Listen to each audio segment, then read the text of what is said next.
राहुल गायकवाड़ जी हमारी बीच में मौजूद, नगर सेवक बहन रुखसाना जी, और यहाँ मौजूद आज में जो माइनॉरिटीज़ हैं वो ख़तरे में है। ख़तरे का जो है वो लफ्ज़ का इस्तेमाल किया गया है। पूरे एशिया में उन्होंने सर्वे किया तो सबसे ख़राब हालत माइनॉरिटीज़ की जो है वो पाकिस्तान से ख़राब हालत जो है वो हिंदुस्तान में है। ये बाकायदा टिप्पणी है, तो इस पर क्या बोलना चाहेंगे? और प्रेस कॉन्फ्रेंस मैं इसीलिए आया हूँ उसमें ये बताने के लिए कि कई देशों की, साउथ एशिया के देशों का सर्वे हुआ है, जिसमें पाकिस्तान, श्रीलंका, नेपाल, भारतवर्ष, बांग्लादेश, ये सब देश हैं। लेकिन इनकी रिपोर्ट है, ये कोई हमारी रिपोर्ट या किसी मुसलमान की रिपोर्ट नहीं है। ये रिपोर्ट है कि सबसे ज़्यादा खतरा, सबसे ज़्यादा मायने चुके हैं, कई बार बात कर चुके हैं, ये लोग इसको अवॉइड कर रहे हैं, बिल्कुल नहीं दे रहे हैं इसको। और ये मुसलमानों की बात नहीं, इस देश की बात है। अगर इस देश का 20% व्यक्ति तकलीफ़ में रहेगा, गरीबी की रेखा से नीचे रहेगा, तो भारतवर्ष कभी भी डेवलप कंट्री नहीं कहला सकता। इसलिए हर शख्स को मिल करके इसमें रहने वालों को इंसाफ मिलना चाहिए और मुसलमानों को रिजर्वेशन मिलना ही चाहिए।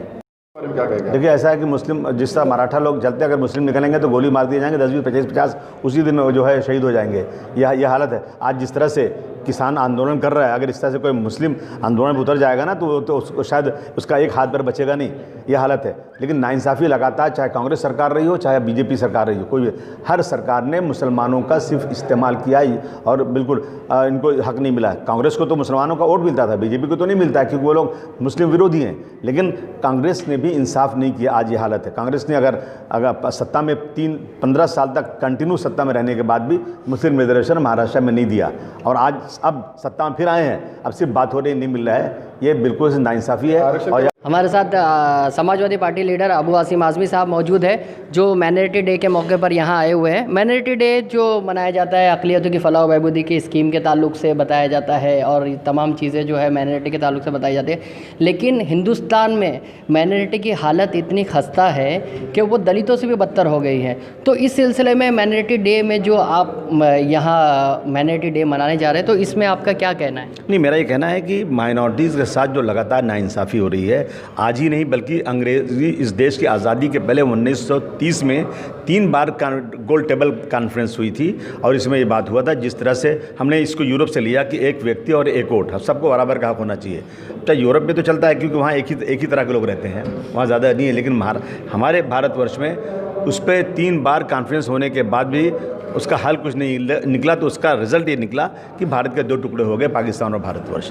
अब जब से मोदी जी की सरकार आई है, इसमें बहुत ज़्यादा नाइंसाफ़ी माइनॉरिटी के साथ हो रही है। आप कहीं देखिए, कश्मीर के अंदर आर्टिकल 370 इन्होंने मतलब बगैर मर्ज़ी का, अपनी मर्ज़ी से लागू कर दिया, जबकि असेंबली में पहले ये एक प्रस्ताव पास होना चाहिए था। वहाँ असेंबली है ही नहीं, डिज़ोल्व की हुई है।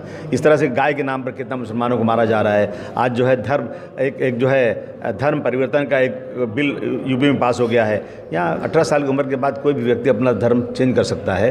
तो इस तरह की बहुत सारी चीज़ें हैं जो माइनॉरिटी के साथ नाइंसाफ़ी हो रही है। और अभी साउथ एशिया की रिपोर्ट भी आ गई है। सारे साउथ एशिया के देशों में अगर सबसे बुरी हालत कहीं पर है माइनॉरिटी की, तो उस रिपोर्ट ने दिया है।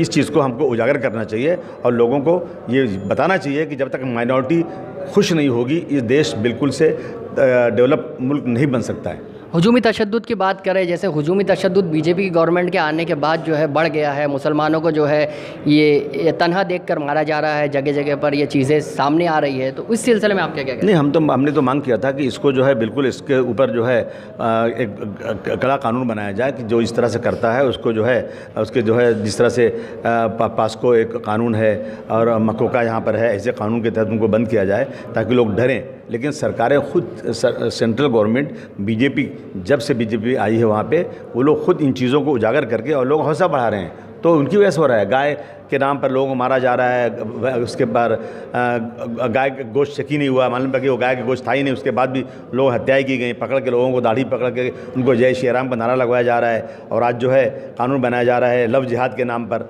अब जो हिंदू मुस्लिम लड़कियों से शादी करते हैं गैर मुस्लिम, तो उसको कौन सा जिहाद कहेंगे? उस पर कोई बोलने को तैयार नहीं है। ये खुलेआम कहते हैं कि हम 121 मुस्लिम लड़कियों को बेटी बचाओ बहू नाम के नाम पर लाएंगे, उनका धर्म परिवर्तन करेंगे, उनके साथ कुछ नहीं।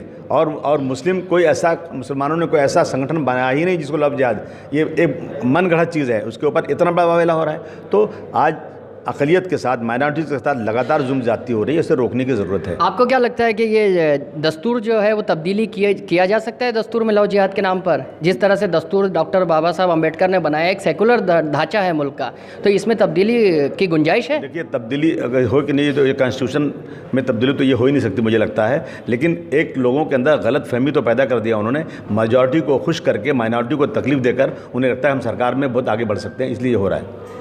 ये थे अबू आसिम आज़मी साहब जो बता रहे थे कि माइनॉरिटी पर जुल्म और तशद्दुद के वाक़यात में इजाफा हो गया है और माइनॉरिटी का कोई पुरसाने हाल नहीं।